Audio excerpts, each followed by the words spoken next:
Olá, estamos iniciando a nossa aula número 256 do nosso curso de Filosofia Espírita, Interpretação dos Evangelhos segundo o Espiritismo, cujo novo título é Aplicações do Espiritismo, ou melhor dizendo, Espiritismo aplicado. Espiritismo aplicado. Nesse bloco estamos estudando as bênçãos e a maldição. Bênção e maldição. Já avançamos muito sobre a doutrina moral da bênção e a maldição em aulas anteriores, de acordo com o disposto no nosso espiritismo, como ele concebe moralmente a existência da bênção e da maldição. Passamos em seguida para estudar a bênção e a maldição como um efeito do pensamento do indivíduo, pensamento que é energia. E começamos a estudar então a energia do pensamento, através, na aula passada, da transmissão do pensamento e dos eventos que pensamentos se juntam num determinado local, a coletividade de pensamentos. Quando, com o pensamento como energia, nós estudando a transmissão, vimos o caso do senhor Deschamps, que ele adivinha, né, como está narrado na Revista Espírita de 1864, ele adivinha os pensamentos da senhorita Sará. É interessante isso. E o pensamento, como Allan Kardec também concebe o pensamento como energia e a transmissão do pensamento, que ele chama no livro A Gênese de telegrafia do pensamento, já que naquela época ainda não existia a concepção das ondas eletromagnéticas, que não precisavam de um fio para serem levadas como na telegrafia. De toda maneira, nós vamos estudar agora o ambiente espiritual dos espíritos, que é a energia matéria dos espíritos. Assim como nós temos a energia matéria aqui na Terra, aqui, matéria, né? E a energia da matéria, na transformação matéria-energia e energia-matéria, muito bem relatada por Einstein na teoria especial da relatividade, nós vamos estudar também a energia-matéria do mundo dos espíritos. Essa energia é chamada energia espiritual por nós hoje, mas na época Allan Kardec dava o nome de fluidos espirituais. Vamos ver o que ele diz. Esses textos são do livro A Gênese. Primeiro, os fluidos espirituais constituem um estado do fluido cósmico universal. O fluido cósmico universal, que eu chamo de FCU, fluido cósmico universal, a abreviação, é a matéria-mãe do universo. Isso nós vamos ver mais à frente. Esses fluidos cósmicos universais, ou fluido cósmico espiritual, melhor dizendo, esse fluido espiritual, ele na realidade é a atmosfera dos seres espirituais. Como nós temos a atmosfera aqui do nosso ambiente, oxigênio, nitrogênio, hidrogênio, enfim, os gases neutros que nós estamos aqui, lá no mundo espiritual eles têm a atmosfera da energia espiritual do seu próprio mundo. É o elemento onde os espíritos extraem os materiais sobre os quais agem. O meio onde se passam os fenômenos especiais, perceptíveis à vista e ouvido do espírito, e que escapa aos sentidos nossos da carne, impressionados somente pela matéria tangível. Então, esse mundo dos espíritos, eles utilizam esses meios, esses fluidos espirituais, como nós utilizamos aqui o ar para transmitir o som. E lá, esses eventos espirituais são perceptíveis a eles. A nós, aqui encarnados, nós não temos condições de sensibilidade para captarmos esses eventos. E ele continua, enfim, o fluido espiritual, o veículo do pensamento, como é o veículo do som, já que o som é transmitido pelo ar, né? Como o ar é o veículo do som. Ação dos espíritos sobre os fluidos espirituais. Como é que eles agem, os espíritos, sobre essa energia espiritual? 6. Os espíritos agem sobre os fluidos espirituais, não os manipulando como os homens manipulam aqui os gases, como o químico. Eles atuam pelo pensamento e a vontade, que são para o espírito o que é a mão para o homem. Então, o que vai acontecer? O pensamento é energia. Então, pela energia que eles mandam, como pensamento deles, eles pegam o fluido espiritual e dão uma forma a ele, pelo pensamento. Ou seja, se eles querem, vamos supor que dois espíritos querem se comunicar. Então, diz assim, eu estou esperando lá um determinado lugar para você me ver. Então, vamos supor, um campo com uma árvore e um rio. Então, ele mentaliza aquele campo, aquela árvore, aquele rio e aquela localidade. O outro vê a imagem mental da casa, do local, da árvore e do rio e sabe que vai para lá. Essa linguagem dos espíritos é uma linguagem através de imagens mentais, já que eles não falam, os espíritos não falam. A fala é uma redução do pensamento, que é necessário aqui nós embaixo na Terra. Mas para lá não é necessário usar a fala não se usa mais. Só espíritos muito baixos ainda é que se comunicam pela fala, mas isso é um outro assunto. Eles se comunicam por imagens mentais, produzindo essas imagens mentais pela força do seu pensamento.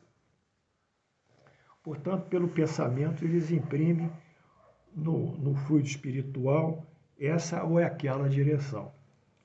Eles aglomeram esses pensamentos, combinam, dispersam e formam esses fluidos e formam conjuntos com aparência de uma forma, de uma cor, etc. Por exemplo, um espírito quer se comunicar aqui com um médium. O espírito, quando é mais evoluído, ele não tem forma. Ele adquire a forma que ele acha que ele deve adquirir, formando essa imagem no seu pensamento, e essa imagem do seu pensamento se projeta no fluido espiritual e ganha forma. Em geral, eles usam a forma corpórea da última encarnação para serem identificados, né? Então, é um caso de espíritos que se apresentam na evidência do médium com a forma da última encarnação do seu corpo. Eles projetam isso para serem identificados. Mas cessada essa manifestação de comunicabilidade deles, eles podem adquirir outras formas, porque o pensamento dele é que vai dar a conotação da forma existente. Mais uma vez, nós mostramos que eles se apresentam com a sua forma, de acordo com a vontade do pensamento que eles imprimem. Bem, pelo pensamento, eles imprimem no fluido ou na energia essa e aquela direção. Mudam suas propriedades como um químico muda de um gás ou de outros corpos, combinando segundo certa lei. Essa modificação está muito bem relatada no livro dos Médiuns, Laboratório do Mundo Espiritual, que é o capítulo que eu gostaria que vocês estudassem. Então, eu fiz aqui um esquema sobre que abrange toda o início e o fim do mecanismo criativo de Deus, quando ele cria, de acordo com a doutrina espírita, o fluido cósmico universal, o FCU. Para os físicos, esse fluido cósmico universal seria uma energia mãe que constituiria toda a criação. Essa energia mãe é que vai se desdobrar em infinitas formas de energia até chegar à forma da energia da matéria aqui, ou vai se desdobrar em infinitas formas depois de matéria após se condensar como energia em matéria. Então, a criação divina, ela procede de uma energia mãe, que é chamado fluido cósmico universal, de acordo com a doutrina espírita, ou que é o chamado ou energia cósmica universal. Portanto, essa é a matéria elementar do universo. Quando essa energia ela desce, ela vai se desdobrar em diferentes campos de energia. A primeira transição é que essa energia forma o fluido e a matéria espiritual, que nós estamos estudando. Então, a primeira energia da descida dela é a matéria espiritual.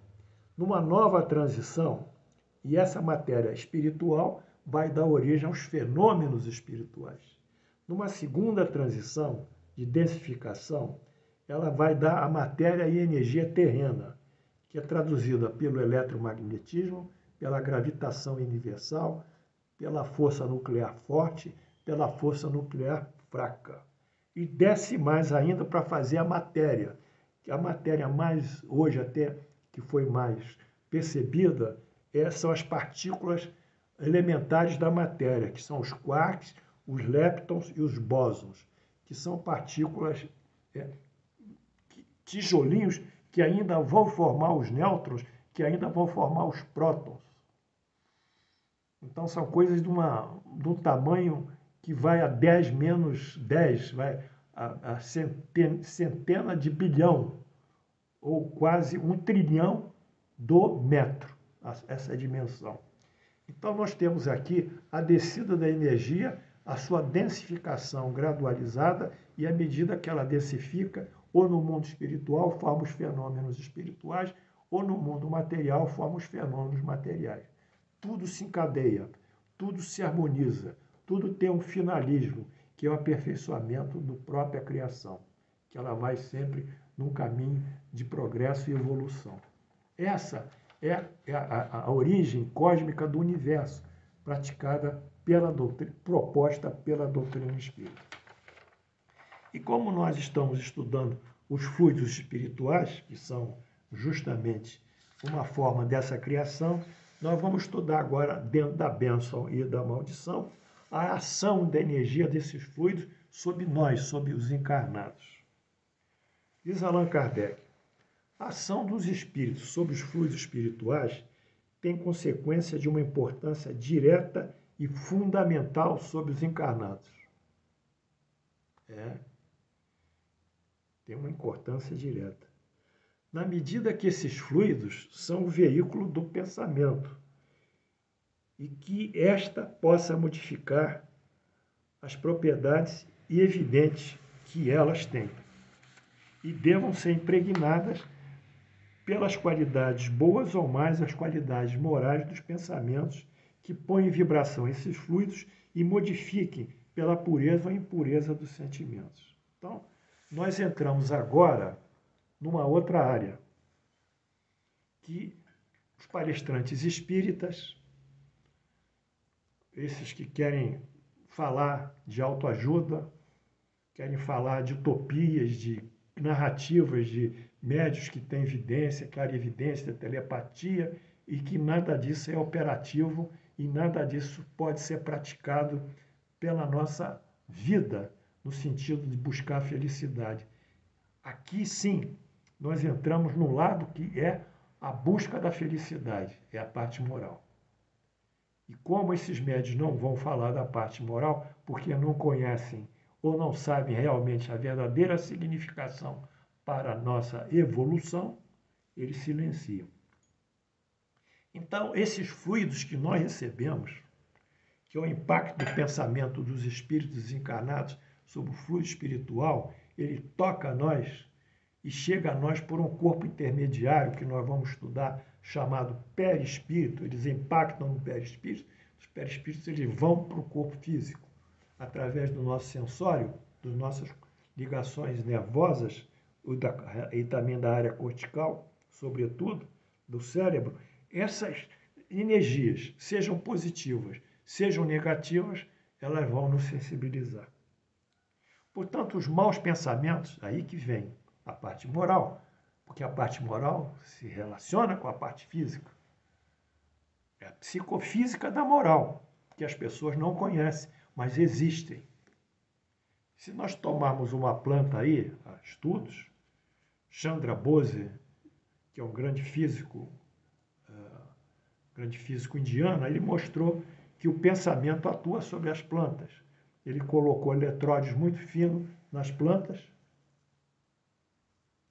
e ele, às vezes, cortava as plantas, e as plantas que são vivas, elas manifestavam uma energia que era registrada no aparelho, que aumentava 1 milhão de vezes as ondas das plantas, a energia. Era um aparelho de registro.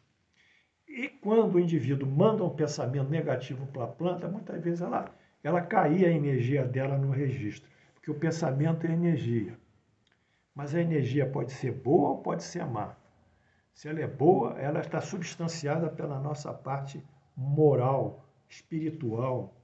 Ela é boa quando nós praticamos a caridade, quando nós somos humildes, quando nós buscamos o melhor para o próximo. E ela é má quando nós somos egoístas, preconceituosos, vingativos. Cada energia reflete a qualidade moral do nosso pensamento.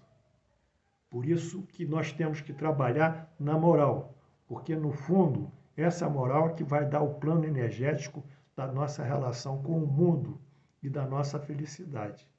A felicidade para o Espiritismo é o respeito às leis divinas, às 10 leis divinas. Nós, seguindo essas 10 leis divinas, vamos ser mais felizes, desde a lei da adoração até a última lei, a lei da justiça, do amor e da caridade. Deus não está policiando a gente com mal, como um juiz que ou nos sanciona uma pena ou nos leva a uma absolvição, ou nos dá uma graça ou nos dá um castigo. Esse Deus antropomórfico, que é semelhante ao homem, é um Deus antigo, superado, que foi cultuado pelos povos primitivos e se alongou também na Bíblia, através do Velho Testamento, em que Deus ele mantém interlóquios e diálogos com o pai Abraão, Isaac, Jacó, enfim, é um Deus que se manifesta em irritabilidade, contentamento, desconforto, prejuízo, é um Deus traçado psicológico, moralmente, à semelhança do homem. Em Jesus, esse Deus ganha uma conotação de piedade, de tolerância, de compadecência. É um Deus amoroso, é diferente do Deus temente da antiguidade do povo hebreu. É um Deus que evolui na concepção do homem para ser esse Deus de amor e misericórdia. Mas nem em Jesus e nem entre os hebreus há ainda o distanciamento desse caráter antropomórfico. Em Jesus também é um caráter antropomórfico. É o meu Pai que está no céu. É o discurso dele, dirigindo-se a um ser, que é um Pai, Abba, em hebraico. O Espiritismo ele vai mais além do que os hebreus, do que Jesus. Ele vai além e vai consignar a relação do homem com Deus através das leis divinas. E o homem tem o seu livre-arbítrio, a sua autodeterminação para seguir essas leis ou não seguir. Qualquer ato que ele produz, que ele comete relativamente a essas leis, terá como correspondência um efeito sobre si próprio. Se ele pratica o bem, ele receberá a contrapartida do efeito. Se ele pratica o mal, a contrapartida do mal que ele faz. Daí a infelicidade, daí a felicidade. Então, a felicidade, segundo o Espiritismo, dentro do processo de livre-arbítrio, de autodeterminação do homem, da sua autonomia, é justamente entender essa dinâmica e essa relação sua, da sua moral com a lei divina. É aí que está a raiz de toda a evolução do homem, não como essas pessoas estão contando aí, através de fatos que não representam realmente a inteligência divina no sentido de nos dar condições de evoluir. Portanto, esses maus pensamentos vão corromper os fluidos espirituais, vão produzir coisas deletérias, como uma espécie de substância que emana de um pântano, tem uma emanação podre, uma emanação negativa, um miasma que eles chamam. Portanto, esses fluidos podem envolver o indivíduo e trazer para eles essa viciação e deixando ele numa situação de negatividade. Ao passo, aqueles que recebem as influências dos bons espíritos e são tão puros quanto essa busca a perfeição moral, estes vão ser abençoados.